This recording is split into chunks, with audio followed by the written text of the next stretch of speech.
Salve, salve a todos, alunos e alunas da terceira série do ensino médio, turno tarde. Boa tarde, meus queridos. Espero que vocês estejam bem. Eu sou o professor Cis Walter, professor de vocês da disciplina Meu Pequeno Mundo, essa disciplina que dá profundidade a temas ligados às ciências da natureza, ao tratar, do mundo em que a gente vive, mas numa perspectiva microscópica, indo além do que a nossa visão pode enxergar. Hoje a gente está conversar um pouco mais com vocês sobre a microscopia eletrônica, as potencialidades do uso dela pro dia a dia, Dia a dia, assim, a pesquisa científica, É claro, é um equipamento, é uma técnica muito cara, Então a gente não consegue fazer análises clínicas com ela, pelo menos é difícil fazer, mas que o conhecimento gerado através dessa ferramenta tem contribuído muito para a gente poder entender e compreender mais o nosso mundo. Deixa eu dar o meu alô, meu boa tarde aqui para as turmas de Dom Inocêncio, para Itainópolis, Pimenteiras, São Francisco do Piauí. Boa tarde, meus queridos. Bora movimentar o nosso chat aqui. Digam aí como é que vocês estão, se vocês estão bem. Pimenteiras dando um alô. Boa tarde, pessoal de Pimenteiras. Quem mais está aqui online? Lembrando que a nossa aula está sendo transmitida ao vivo. E, atenção, o chat também está ativo pelo YouTube. Você pode comentar pelo chat do IPTV das escolas, como pelo YouTube. Estou aqui com a Pantera. Tudo bom, minha querida? Espero que você esteja bem, Também tá aqui sempre presente. Bora nós! Bora lá conversar sobre essa microscopia eletrônica, entender as funções dela. Vamos nós, gente. Tá na tela para vocês? Aula do dia 22 de agosto de 2022, segundou, Começando aqui a nossa semana letiva, meus queridos. Simbora! Bora lá. Gente, atenção, essa primeira imagem aqui, esse slide eu já coloquei para vocês semana passada, mas não tá repetido, tá bom? Não tá. Só pra gente resgatar, a gente vai continuar daqui pra frente, tá bom? Só pra gente resgatar e conversar com vocês sobre as principais diferenças de um microscópio de luz para um microscópio eletrônico. Hoje a gente vai focar especialmente no microscópio eletrônico, E aí, tio, por que tem de diferente de um para o outro? Bom, como o próprio nome já diz, Um é de luz, então ele vai utilizar uma fonte luminosa, certo? Ele vai utilizar como fonte luz, Enquanto no microscópio eletrônico, como também o nome já diz, não vai utilizar luz, ele vai utilizar elétrons, Professor, e aí, o que acontece? Por que a gente vai utilizar o microscópio eletrônico, se ele é mais caro, Bom, de cara eu já estou falando isso, ele é mais caro, é uma técnica mais cara, Gente, poder de resolução, No microscópio de luz, a gente tem um limite. A gente pode aumentar até um determinado valor, que vai ficar próximo aqui, limite de resolução. Então, o que é esse limite de resolução, professor? É a menor distância que aquele equipamento consegue executar ou diferenciar dois pontos. Sabe dois pontos? Um ponto lá do outro? Pois é. Então, a gente consegue medir a distância entre dois pontos. Quanto a menor distância que a gente conseguir diferenciar um ponto do outro, é o nosso limite de resolução, Quanto menor for esse limite, maior é o poder de resolução, No microscópio de luz é algo em torno de 0,2 micrômetros, já é cerca de 1000 vezes maior do que o poder de resolução do olho humano, O poder do microscópio eletrônico é superior, chega aí aos nanômetros, supera os nanômetros, 0,0002 micrômetros, Lembrando aí, micrômetro como uma unidade de medida. Boa tarde, Érica Fernanda, tudo bom contigo, minha querida? Atenção, meu povo, Tem lente no microscópio eletrônico? Tem, só não é a lente convencional, não é a lente de vidro, de cristal ou de plástico. Ela é uma lente eletromagnética, uma corrente que vai girar, certo? Para gerar meio que um campo eletromagnético, certo? Para direcionar, fazer com que aquele elétron ele tenha um caminho a seguir, certo? De modo bem simples, bem resumido, seria isso. Vamos entender aqui na prática o que a gente faz com isso, tá? A microscopia eletrônica permite a formação de imagem resultante da interação de um feixe de elétrons sobre o material. Atenção, a interação de um feixe de elétrons incidentes sobre o material a ser observado, dando origem a sinais, os quais são captados por diferentes detectores, fornecendo uma formação característica sobre a amostra, tá? De um modo geral, é isso, tá? Como eu já falei para vocês semana passada, a gente tem mais de um tipo de microscópio eletrônico. A gente tem o de varredura e a gente tem o de transmissão. Em geral, o que vai acontecer é esse aspecto. Pode me colocar na tela um pouquinho, Júnior? Tá? É o seguinte, ó, atenção. O microscópio eletrônico, ele vai ter uma lógica, tá? Um campo de elétron, que normalmente, um feixe de elétrons, que normalmente vem de um canhão superior, ele desce e passa pela essa amostra. De duas situações podem acontecer. Ou ele atravessa a amostra, e eu vou ter um detector lá embaixo, tá? Então ele vai interagir com essa amostra a ponto dele atravessar essa amostra. Aí tu pensa aqui comigo, professor, para atravessar essa amostra, se ele é um elétron, tem que ser uma amostra mas muito da fina. Sim. Tá? E a outra situação, talvez seja mais comum, seja o microscópio de varredura, que ela não atravessa a amostra, ele vai chegar na amostra. Imagina que o que eu quero observar seja esse pincel, né? Essa canetinha aqui. Eu vou botar sobre uma superfície, o elétron vai bater, vai interagir com essa amostra e vai voltar para mim, certo? Então, quando ele quica, né? Mas quando ele trisca nessa amostra, ele interage com ela, certo? Ele vai ter um processo energético aqui associado, tá? Ele é um elétron, tá? E quando ele voltar, ele vai trazer para mim essa informação. Ó, tem uma superfície lá e ele tem uma energia tal, beleza? Ele vai contar essa história e vai ser muito importante para a aplicação. Tá? Então, tentando explicar aqui de uma forma bem resumida e didática de como esse processo vai gerar e vai trazer informações muito relevantes e importantes para que a gente possa construir e entender as imagens de um modo geral. Tá? Então, no microscópio, ele atravessa, isso é um microscópio de transmissão, e no outro, ele não vai atravessar. É o de varredura, meio que ele faz uma varredura na superfície, analisando de ponta a ponta, tá? Na tradução, tá, a gente na língua portuguesa acabou traduzindo esse nome desse microscópio para microscópio eletrônico de varredura. Mas se você for olhar lá no inglês, né, o termo que eles usam é scanning, tá? Ou escaneadora, tá? Às vezes soa um pouquinho mais, faz mais sentido pra gente um scanner do que varrer, tá? Mas scanner é de escanear, sair linha a linha, de ponta a ponta, toda aquela superfície que está sendo analisada. E, em geral, o que a gente analisa é uma amostra. Professor, o que é uma amostra? É uma parte do todo, tá? Imagina aí, uma amostra da população brasileira. Qual é a população brasileira? 200 milhões de habitantes. Uma amostra é o quê?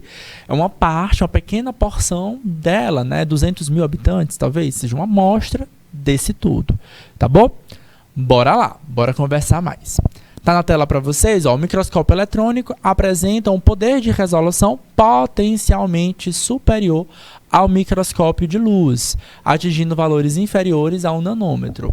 Potencialmente significa dizer que é muito, é cerca de 1000 vezes superior ao microscópio de luz, então não é algo pouco, beleza? Só que eu quero chamar a atenção de vocês o seguinte: o microscópio eletrônico, ele é superior ao de luz, tá?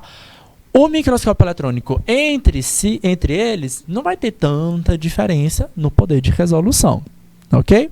Bora lá. O princípio de funcionamento de um microscópio eletrônico de varredura se baseia-se na utilização de um feixe de elétrons de pequeno diâmetro que são defletidos por sistemas de bobinas, guiando por um feixe de modo a varrer a superfície, explorando de ponto a ponto, por linhas sucessivas, transmitindo o sinal ao detector de uma tela catódica, tá? De novo, pode me colocar na tela. De um modo geral, ó, atenção, pensa aqui comigo. O que acontece, tá? Pra gente enxergar, tá? Bom, primeiro que eu não vou usar elétrons, eu vou usar o quê? Luz, tá? E a luz se comportando e entendendo como, tanto como onda, como partícula, tá? Então essa parte da partícula faz sentido, por isso a gente consegue fazer essa associação. Mas de modo geral, o que acontece, tá? Vamos supor que eu quero observar esse pincel. Eu tô aqui observando esse pincel. Como é que eu sei que eu estou observando esse pincel? Bom, a luz ela vai sair de alguma fonte, pode ser o sol, pode ser uma lâmpada, que é o caso aqui do estúdio, tá? Ela bate no meu pincel, parte dessa luz é absorvida, propriedade da luz, a outra parte ela é refletida, tá? Isso é uma propriedade da luz. Essa luz que é refletida, ela é refletida não só para o meu olho, ela é refletida para todas as direções. Só que eu quero para o meu olho. Então ela segue nessa direção, encontra meu olho, encontra a retina do meu olho, onde a imagem é formada. Na imagem de microscopia eletrônica de varredura, algo relativamente parecido acontece. É claro que a gente não vai usar a luz, tá? O que a gente utiliza é elétrons. Esse elétron vai bater, certo? Ele vem de um ponto específico e direcionado, tá? Ele vai, esse feixe vai percorrer toda a extensão do objeto a ser analisado, certo? E à medida que ele bate, ele interage com aquele organismo e ele deflete, certo? Ele volta, só que ele vai voltar e vai encontrar o quê? Ele vai encontrar uma tela, né? Um sensor, tá? De modo bem geral, certo? Onde mais esse elétron bate, vai ficar mais branquinho, tá? Então a gente parece que brilha, mas não brilha, porque não tem luz, certo? Então quanto mais ele bate, mais vai ficar branquinho, e onde menos ele bate, vai ficar pretinho, tá? Então em geral as fotos são preto e brancas, tá?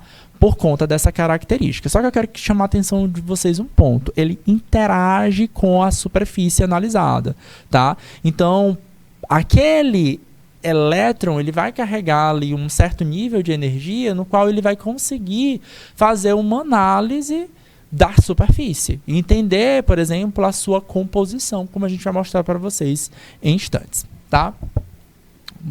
Bora praticar. Bora ver se vocês conseguiram entender um pouquinho a diferença aí desses microscópios, especialmente do microscópio de luz para o microscópio eletrônico, tá?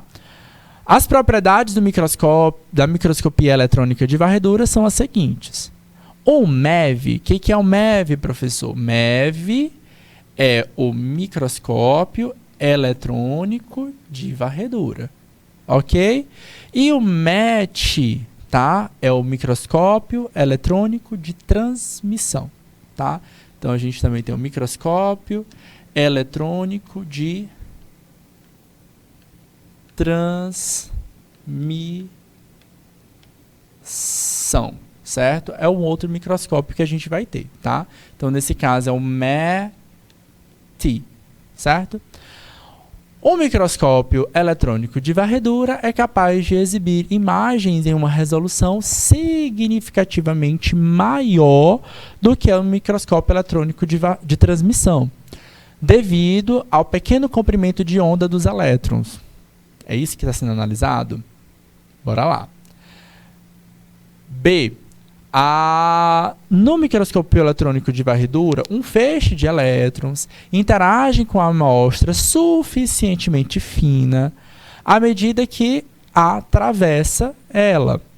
A amostra é disposta entre a fonte de elétrons e o anteparo, onde a imagem ampliada é formada pelo impacto dos elétrons transmitidos e difratados. Alternativa C. É possível a observação de organelas, tanto em microscópio eletrônico de transmissão quanto microscópio eletrônico de varredura. E D, o princípio do funcionamento do microscópio eletrônico de varredura, que é onde eu estou focando agora, tá? Consiste em utilizar um feixe de elétrons de pequeno diâmetro para explorar a superfície da amostra ponto a ponto e transmitir um sinal do detector a uma tela catótica. O sinal de imagem resulta da interação do feixe incidente com a superfície da amostra. E aí, pessoal? Ih, professor, acho que eu não peguei. Eu entendi ou não entendi? Comenta aí que eu quero saber. Lembrando que essa aula é uma continuação da aula da semana passada, tá? Então, semana passada a gente focou, mostrei para vocês a diferença de um para o outro. Hoje a gente vai aplicar, tá? Hoje a gente vai entender as aplicações. E aí, galera, cadê o pessoal de Uruçuí? Estão aqui acompanhando a aula? Cadê o pessoal de Pimenteiras? Cadê o pessoal de Curral Novo, Baixa Grande do Ribeiro, Alvorada do Gurgueia, Jerumenha? Bora lá, pessoal, bora participar. E aí, minha gente? Ih, professor, tá falando é grego, não entendi essa questão. Tudo é válido para vocês comentarem, tá? Assim como enquadrar aí talvez uma alternativa correta. E aí, sim, não, talvez. Por que vocês estão quietos, hein? Cadê a Érica? Bora lá. Não conseguiram pegar.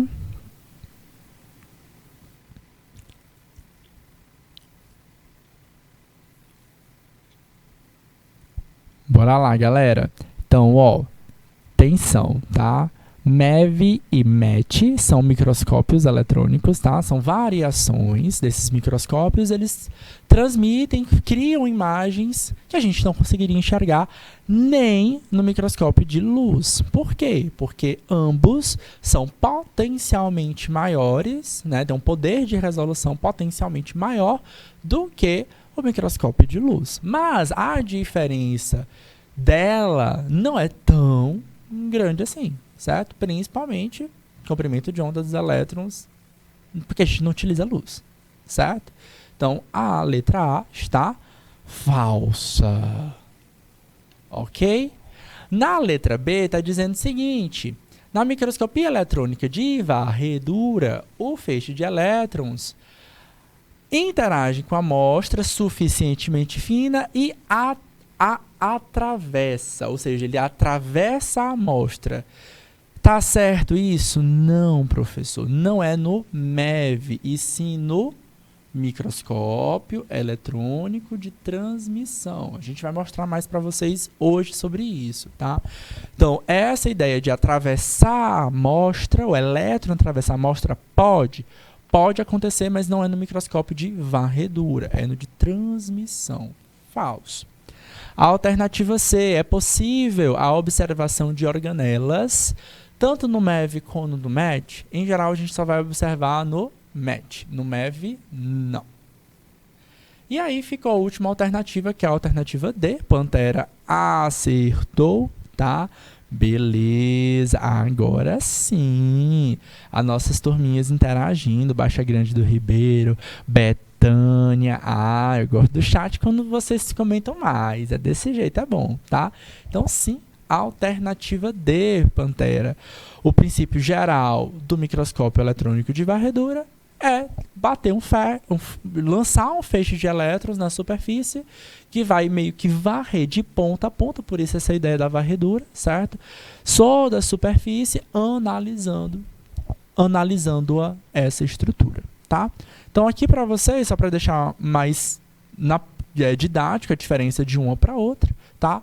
O que vocês vão ver no dia a dia? Vocês vão ver imagens, tá? O professor de biologia, o professor de química, de física vão trazer imagens e vocês vão conseguir ver e falar, isso aqui é um microscópio eletrônico. Essa imagem parece uma imagem de microscópio eletrônico. Isso aqui é aquela estrutura que eu acompanhei nas aulas de biologia. A estrutura, na prática, na real, ela é um pouco diferente do que daqueles esquemas, daqueles desenhos que a gente visualiza. Vou fazer algumas comparações com vocês nessa e nas próximas aulas, tá bom? Então, o que, que a gente tem aqui, ó? Estudos em MEV. Então, o que, que é o MEV? Tá? O MEV é em varredura. E o MET é o em transmissão.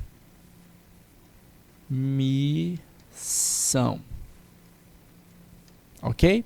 Em MEV, na varredura, o que, que a gente faz uma análise? A gente faz uma análise externa ou de superfície, tá? O elétron bate na superfície e retoma a superfície. Então, eu não consigo fazer essa análise da estrutura interna de uma célula, tá? Eu não vou conseguir detectar tão bem o que é um núcleo, o que é um nucleolo, porque eu estou analisando a superfície. E na superfície, dentro de uma célula, da superfície de uma célula, o que, que a gente tem?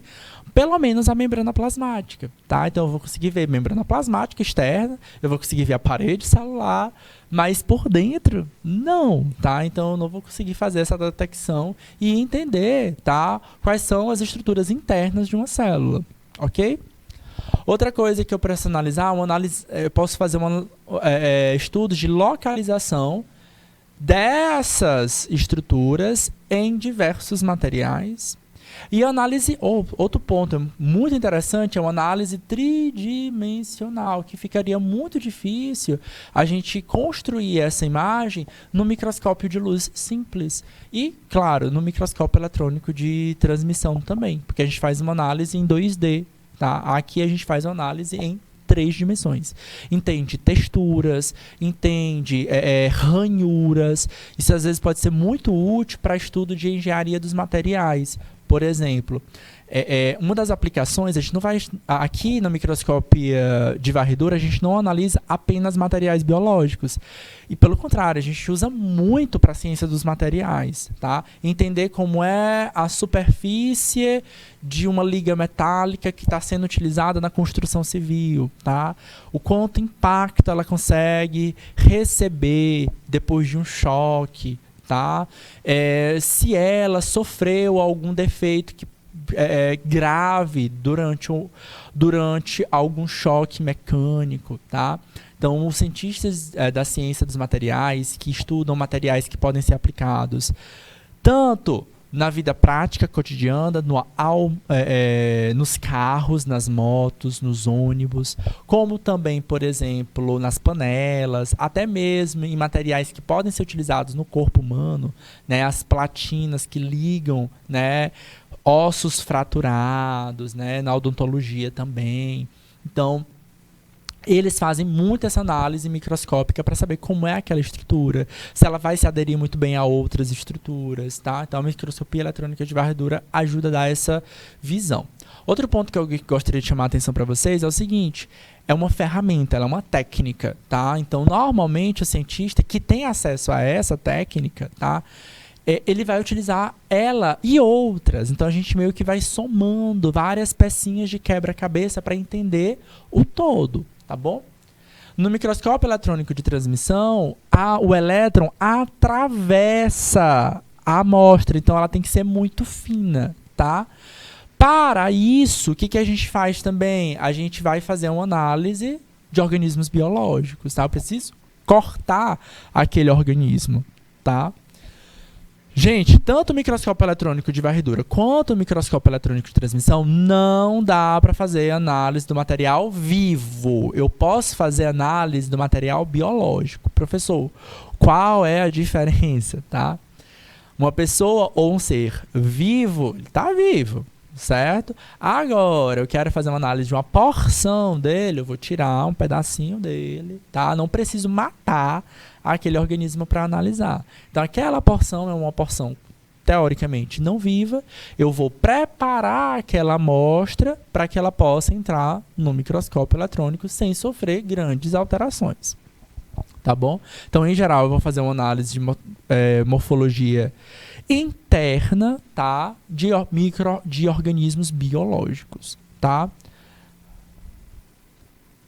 Essa imagem aqui ajuda a gente a entender um pouquinho a disposição do que é uma amostra e do que é o feixe de elétrons, que é transmitido. Então, essas setas aqui, meus queridos, são os feixes de elétrons, tá?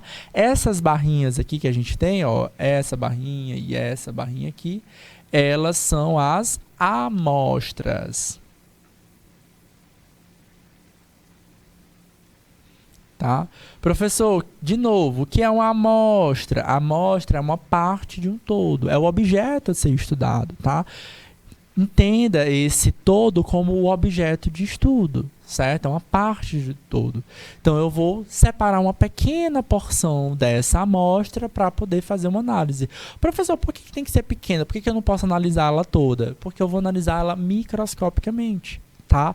Então, fica difícil a gente dimensionar, a gente conseguir fazer uma análise de uma folha. Imagina, uma folha que mede 1 metro de comprimento. Tem folhas muito grandes. Eu não vou conseguir analisar ela inteira. Eu vou pegar uma pequena porção e fazer uma análise de um ponto em que eu não consigo enxergar. Tá? Então, sim, a gente pode pegar várias amostras para poder conseguir fazer aquela análise como um todo. Em estatística, tá? A gente precisa fazer essas várias análises para não ser um erro, um defeito de uma parte, certo? A gente precisa repetir as nossas análises várias vezes, tá? Então, na microscopia eletrônica de varredura, como vocês estão vendo, o feixe de elétrons vai em direção à amostra, ele bate nessa amostra e ele é meio que defletido, ele vai para outra direção. Esse é o segundo caminho aqui, ó. Ele vai até encontrar o que? O detector, certo? Até encontrar a tela que vai absorver a energia desse elétron e vai projetar e formar aquela imagem, tá? Beleza? Ao contrário do microscópio eletrônico de transmissão, porque olha só, o que está acontecendo? O material é atravessado, certo? Pela amostra. Aí o elétron passa por ele, certo? E aí ele vai em direção ao detector lá no fundo, lá embaixo. Ok? Então, essa é a lógica por trás do funcionamento, a diferença do funcionamento do microscópio eletrônico de varredura ou de transmissão. Tá? Mostrar para vocês na prática o que é o microscópio eletrônico. Tá? Então, esse aí é o microscópio eletrônico, tá? de varredura, tá? Então, quem está vendo aí é o MEV, tá? Na esquerda, vocês estão vendo amostras, tá bom? E o que vocês estão vendo aqui, que parecem botõezinhos, são, de fato, o que a gente chama de stubs, tá? Então, parece um botão de uma camisa, talvez um pouco menor do que o botão de uma camisa, certo? Provavelmente menor do que o botão de uma calça, tá? Então é pequeno, certo? É uma estrutura metálica e é sobre ela a gente coloca o nosso material a ser observado, tá? Se o meu material ele já é metalizado por natureza, eu não preciso fazer muita interferência. A única coisa que eu preciso é que na superfície desse stub, tá? Eu tenho uma superfície adesivante, certo? Que pregue, que cole o objeto a ser analisado. Por quê, professor? Atenção, tá? Raciocina aqui comigo, cara. Ó, o meu microscópio, tá? Tá aqui o meu microscópio, tá? Ele precisa funcionar no vácuo. Por que ele precisa funcionar no vácuo, tá? São transmitidos elétrons. Elétron interage com tudo que é molécula, tá? Então, o ar que a gente respira, vocês já aprenderam, né? Que ar que a gente respira é matéria e, portanto, tem moléculas, tá? Tem gás oxigênio, tem gás carbônico, tem água e assim por diante. Então, esse elétron meio que interagiria com tudo. E aí, para formar essa imagem, como é que ia funcionar? Não ia dar certo, né? Então, em geral, o que acontece? Esse microscópio ele funciona no vácuo. Eu puxo o vácuo dele, puxo o vácuo não, desculpa, eu puxo o ar dele, certo? Ele vai ficar meio que no vácuo, tá? Então, isso vai facilitar o processo do feixe de elétrons chegar até a amostra, tá bom? E aí, claro, ele só vai interagir com as moléculas dessa amostra, certo? E aí o que acontece? Se eu deixo essa superfície, o objeto livre, na hora que eu sugar a SA, aquela amostra pode ser perdida. Então o stub, ele é uma estrutura fixa, tá? A amostra fica colada nesse stub e ele vai ser analisado, tá? Então, aqui, nesse local aqui que vocês estão observando, bem ao meio, é onde é colocado os stubs. Se vocês prestarem mais atenção aqui, ó, especialmente nessa imagem, nos stubs de cima, o stub do meio, tá? Você prestar bem atenção aqui, ó, parece o quê? Parece um besourinho, tá? Tenta dar um zoom aí no celular de vocês, tá? Então, olha só. Parece um besourinho, tá? Parece até um botãozinho que a gente coloca nas camisas, né? Todo brilhosozinho, tá? E de fato, quero chamar a atenção para vocês no brilho que esses materiais estão exibindo, porque de fato é brilhoso, tá? Então significa dizer que esse inseto é um inseto de verdade? É um inseto de verdade. Esse inseto de verdade brilha? Talvez sim, talvez não. O que eu estou vendo aqui, o que a gente pode acompanhar aqui, é um material que foi preparado para ser observado, tá? Então, o que acontece, tá? Elétron, para poder conseguir interagir melhor com as partículas, ele vai interagir melhor com as partículas de metal, tá? Então, em geral, todas essas amostras, elas são metalizadas para que ela tenha uma interação melhor com o elétron, tá? Vai ter hoje em dia microscópios eletrônicos mais modernos que não vão exigir essa metalização, certo? Abaixaria os custos de produção e até o tempo de produção, tá? Que é bom, tá? Mas boa parte dos materiais analisados, eles são metalizados. Eles recebem uma cobertura bem fininha de algum metal que pode ser ouro ou cobre, tá? Então, eles ficam meio brilhosozinhos, certo? E é isso que vai ser analisado. Então, outra coisa. Se é uma estrutura biológica, eu tenho que ter uma ideia que células plasmolizam, estouram, quebram. Então, antes de metalizar, a gente estabiliza aquela estrutura para que ela não estoure e forme uma imagem bacaninha. E a imagem observada é isso aqui, certo? Observa, olha só como é uma imagem de um microscópio eletrônico. A gente consegue ver tridimensionalmente, certo? A gente consegue ver as estruturas celulares, tá? Então, olha só, olha esse tapetinho que a gente tem aí, gente. A gente tem células, tá? Vocês conseguem ver e perceber cada uma das células, a textura que é cada uma dessas células. Então, olha aqui, gente, a gente não consegue fazer uma análise da organela, não pelo poder de resolução, tá? Mas é porque é uma análise do microscópio de varredura, ela é superficial, de superfície, tá? Não é uma análise interna de atravessar, certo? O que eu estou observando aí é a parede da célula vegetal. Quem me lembra aí qual é a composição da parede celular de uma célula vegetal, de uma planta, tá? Quero saber aí quem está lembrando aí qual é a composição da parede celular de uma planta. Estou vendo aqui a gente consegue acompanhar a textura de cada uma dessas células, certo? Outra coisa que vocês estão observando aí é uma estrutura que parece um pelo, né? Sim, de fato, tá? Algumas pessoas até chamam de pelo, mas ele tem um nome que é tricoma, tá? Tem vários tricominhas aí, tá? Esse tricoma, galera, ele vai funcionar com várias funções, mas em geral, eles meio que barram, tá? Os ventos, as interferências externas para que as células, né, consigam fazer, a planta consiga fazer sua atividade usual, como por exemplo, a fotossíntese, as trocas gasosas através dos estômatos, tá?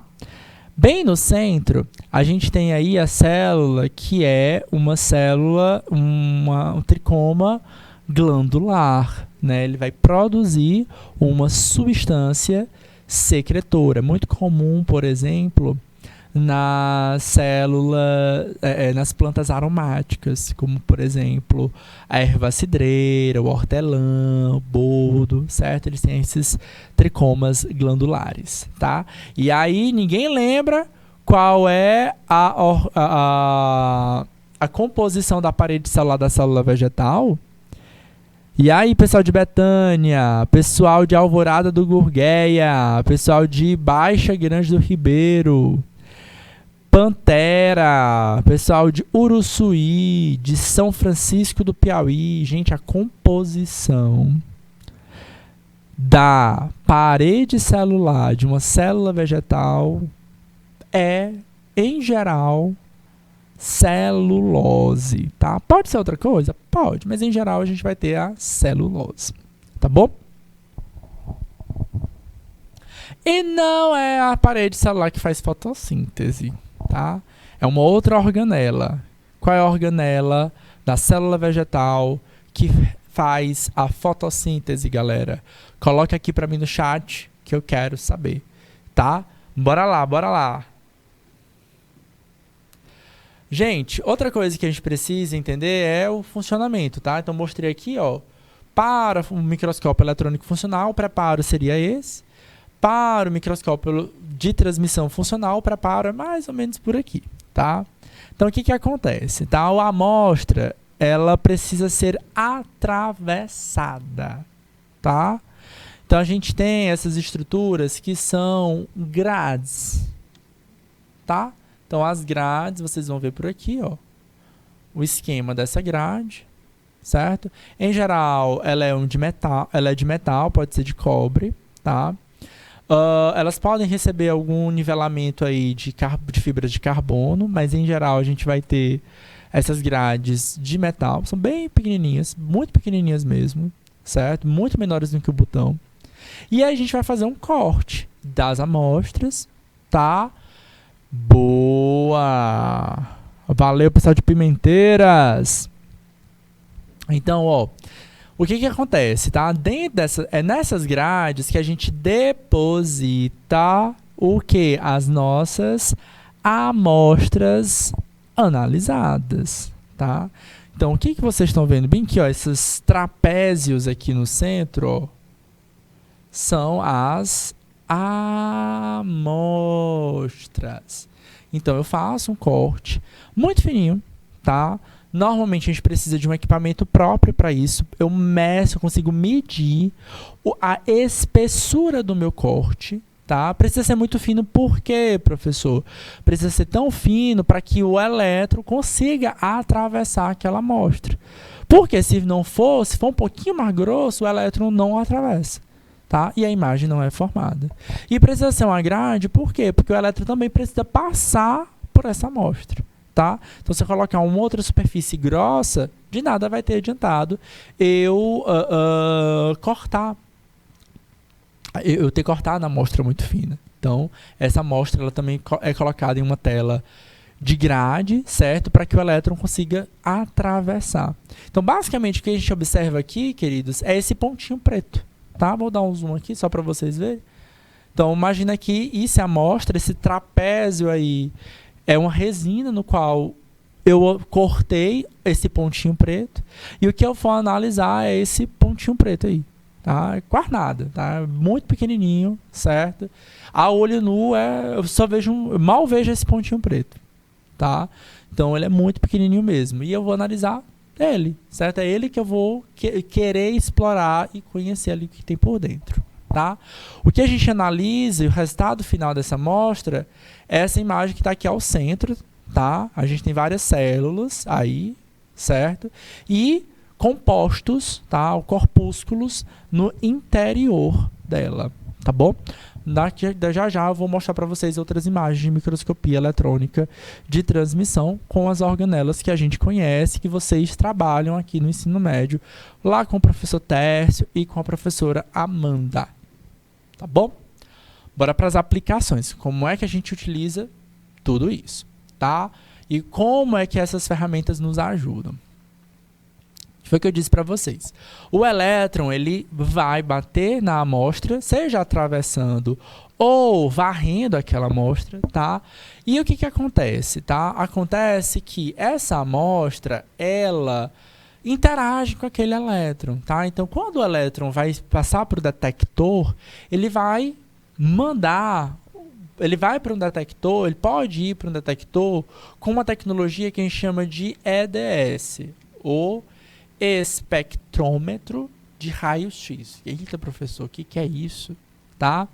O espectrômetro, tá? Ele pode determinar a composição química. Então, ele determina a composição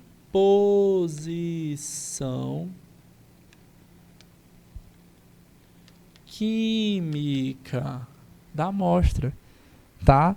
Então, por exemplo, se é uma amostra biológica, quais elementos químicos a gente espera encontrar em grande quantidade? Aí a gente vai pensar assim,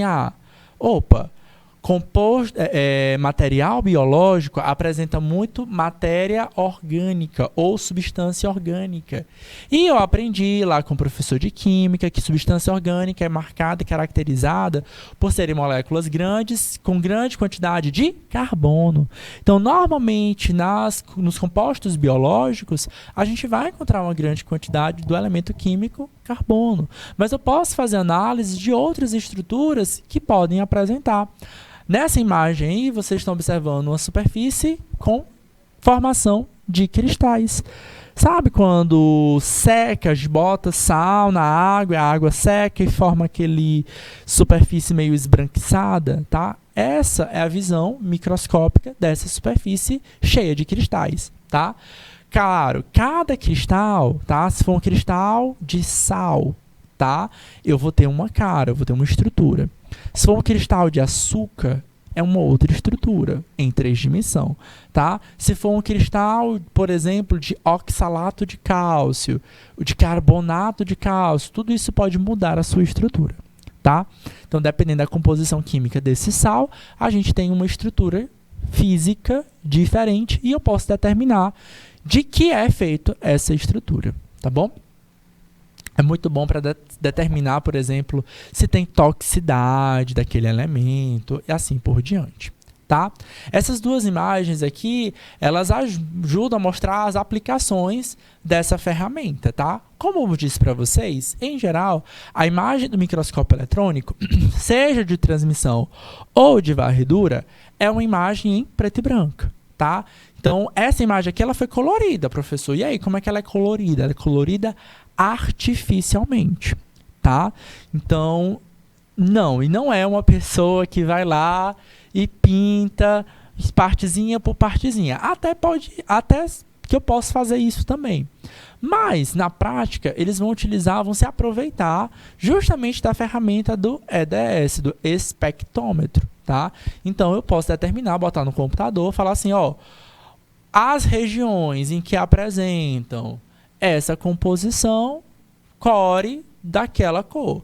As regiões que apresentam outras composições, core de outra cor. Então, a gente consegue destacar, certo? Determinadas áreas ou determinadas partes, auxiliando na identificação de forma visual.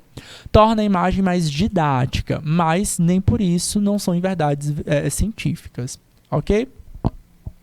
Na imagem da esquerda, ambas as imagens aí a gente está observando compostos produzidos, tá? Na imagem da esquerda, vocês estão observando um cristal, tá? Cristal esse que pode estar presente, por exemplo, em algumas plantas. Olha só como esse cristal aqui, galera, da esquerda, ele é diferente do cristal que está nessa imagem aqui, tá?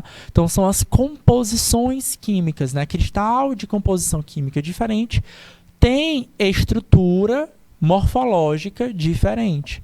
Esse cristal aqui, provavelmente de oxalato de cálcio, ele tá o quê? Ele é muito mais pontiagudo. Dependendo do tamanho, ele pode romper a célula, certo? E a gente também tem esse cristal aqui, que é esse da esquerda, da imagem da esquerda, ele não é tão pontiagudo assim, ele tende a não perfurar essas células, tá?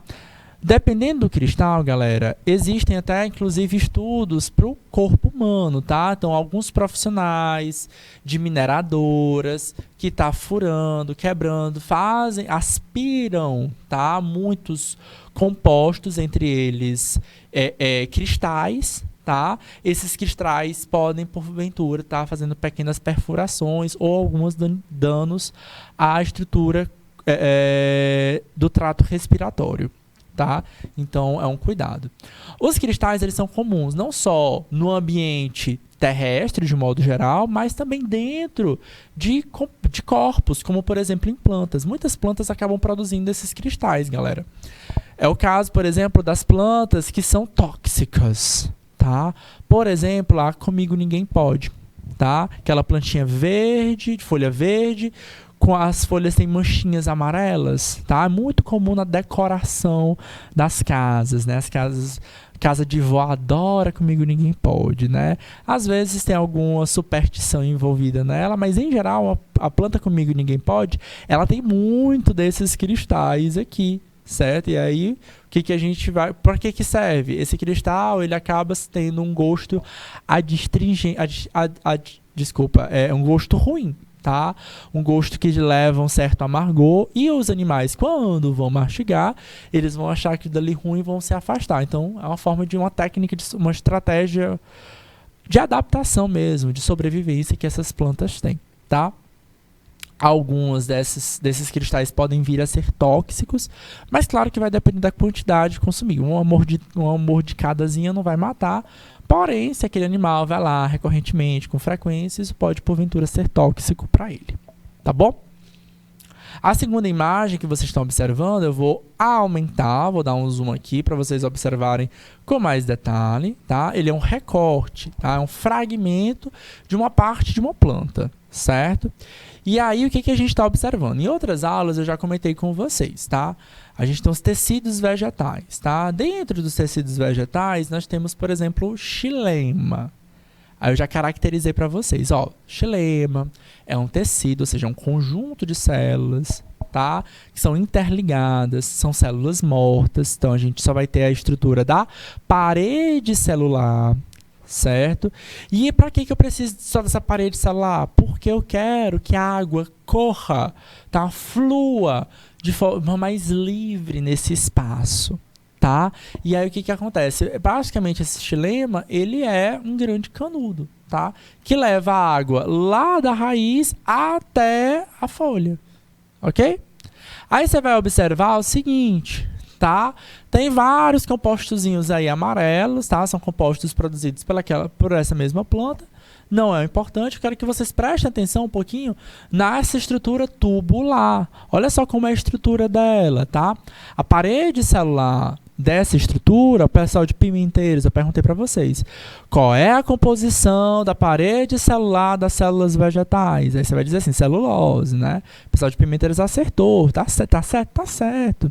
Só que nesse caso, né, no caso do xilema, não é só celulose, ele recebe deposição a mais, então tem celulose, mas aí além da celulose, ele recebe lignina, tá? Uma outra parede celular para dar mais rigidez, para dar mais estrutura. E vocês vão observar nessa imagem aí, o que? Parece que tem várias ranhuras dentro dentro desse tubozinho, né? Que é a própria célula do xilema, tá? Então, é a característica típica dessa célula, tá? Então, é assim que a gente vai conseguindo identificar e caracterizar a estrutura. A gente não consegue fazer essa análise apenas de forma, se não fosse uma visualização em 3 dimensões, tá? Então, é uma das grandes vantagens desse microscópio de varredura ter essa visão, essa noção em 3 dimensões, tá? Então tá aqui só para mostrar para vocês, mais uma vez, essa imagem eu já mostrei para vocês. Aqui já são grãos de pólen, tá? Então essa imagem eu gosto bem dela por conta justamente dessa visualização em 3 dimensões. A gente consegue ver que uns grãos de pólen são maiores, os outros são menores, tá? Essa diferença, esse tom mais claro, tá? Não é brilho, porque não é luz, tá? Mas significa dizer que o elétron está batendo com mais frequência nessa região. Na região mais escura, o elétron não está refletindo tanto, tá? Então a gente consegue ter essa noção em 3 dimensões, tá? De texturas. Bora praticar. Bora lá, quero saber se vocês estão ligados aí, ó. Isso aqui eu preciso de uma que vocês se atentem a questões da biologia, tá? E ecologia, tá? Mas bora lá, ó. A figura a seguir mostra uma seção transversal da superfície de uma folha, evidenciando os estômatos e criptas protegidas por tricomas. Se eu não me falha a memória, isso foi uma questão de Enem, tá? Aí eu quero chamar a atenção de vocês o seguinte, tá? Seção transversal é um corte, tá? Seção é um corte da superfície da folha, tá? Evidenciando 2 coisas, tá? Os estômatos, tá? O que é um estômato, professor? São células especiais que realizam trocas gasosas, tá? E tricomas, o que são tricomas, professor? São essas estruturas que parecem pelos, tá? Então, aqui temos um tricoma, tá? E os estômatos são essas estruturinhas aqui, certo? Então, eu botei essa segunda imagem só para ajudar a ilustrar. O que acontece, tá? Nessa seção, está observando que a superfície, tá aqui a superfície. Esses tricomas e esses estômatos estão em depressões, tá? Ou cristas, tá?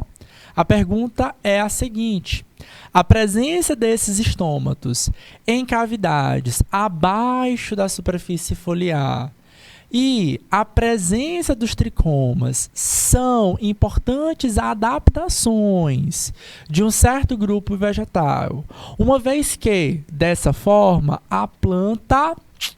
E aí, galera? Lembrando, tudo isso é determinado geneticamente. Se a planta tem ou não tem tricoma, se a planta tem ou não tem essas depressões, essas cristas, tá? Por que isso é uma adaptação? O que é uma adaptação mesmo, galera? Adaptação é uma característica que eu tenho e essa característica me ajuda a sobreviver. Opa, tô vivendo, certo? Tô conseguindo sobreviver.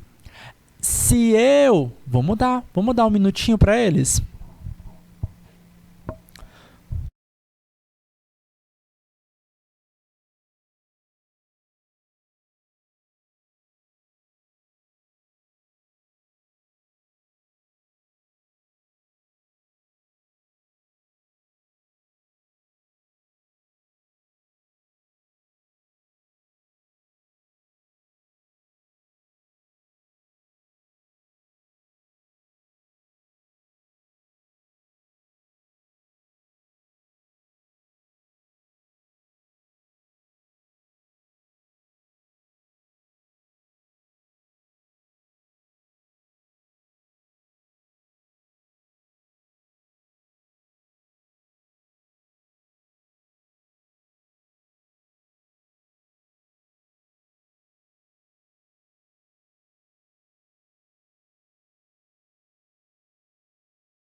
Foi, né? O áudio tá ok? Bora lá, ó. Gente, aqui é uma questão que eu preciso que vocês utilizem a imagem de um microscópio, tá? Para entender o funcionamento de um organismo, no caso, um organismo vegetal, tá? A figura está mostrando que as tricomas e os estômatos ficam no lugar protegidinho. Eu preciso saber. Aí é aquela coisa, né? Eu vou lá assistir as aulas de biologia do professor Técio e ele vai me explicar qual é a função do estômato. E eu sei que ele já falou a função do estômato para vocês. E qual é a função desse estômato? Trocas gasosas, porque eu aprendi também lá no fundamentalzinho, quando eu era criancinha, que a planta pega o gás carbônico e libera o gás oxigênio. Então, ela faz essa troca de alguma forma. Como é que ela faz as trocas gasosas? Pelos estômatos. Então, permite trocas gasosas. Aí você vai dizer o seguinte, professor... Mas se a planta estiver estressada, vamos supor que está tendo muito vento, tá? Ou vamos dizer que está muito sol, está muito quente. Esses estômatos, a grande tendência dele é ele fechar. Por quê? Porque além de trocar oxigênio e gás carbônico, também sai daqui água. Ela também transpira. Então, essas trocas gasosas entram aqui, ó, CO2... O2 e H2O. Então, muitas vezes os estômatos se fecham, para quê? Para evitar a perda excessiva de água, tá? Então, se está numa situação que é ruim para perder água, os estômatos se fecham. E a fotossíntese acontece como? Tá? Então, esses tricomas e essa depressão têm uma função. O que é essa função? Qual dessas seria uma função que está relacionada a evitar a perda de água? Tá? Então, a função está aqui associada à alternativa A, B, C ou D. E aí, pessoal de São Francisco do Piauí? Pantera, Érica, pessoal de Pimenteiras. Aí, galerinha, a função aqui, ó, é evitar a perda excessiva de água, certo? Não significa dizer que só as plantas de ambiente muito quente vão apresentar essa estrutura. Não, isso é determinado geneticamente, certo? Só que se a planta tem essa característica, ela vai se dar bem num lugar muito quente, ou num lugar que tenha muito vento, uma grande planície, certo? Perto da praia, tá? Então, nesses lugares venta muito. O vento, ele é um estresse para a planta. Vocês sabiam que planta se estressa? Pois é, meu irmão, planta se estressa também, certo? Outra aplicação para microscopia eletrônica, no caso, para microscopia eletrônica de transmissão, é a análise e estrutura das nossas estruturas celulares internas. Bom, nosso tempo está quase acabando, eu vou só apresentar para vocês essas estruturas, tá? Na próxima aula a gente vai focar muito mais nessas partes internas, tá? Como é que a gente sabe que uma célula funciona? Como é que a gente sabe que que as plantas fazem fotossíntese? É o cloroplasto que faz isso, que é a mitocôndria. Essa estrutura aqui, galerinha, é a mitocôndria. Como é que eu sei que isso aqui é a mitocôndria? Como é que eu sei qual é a função dela?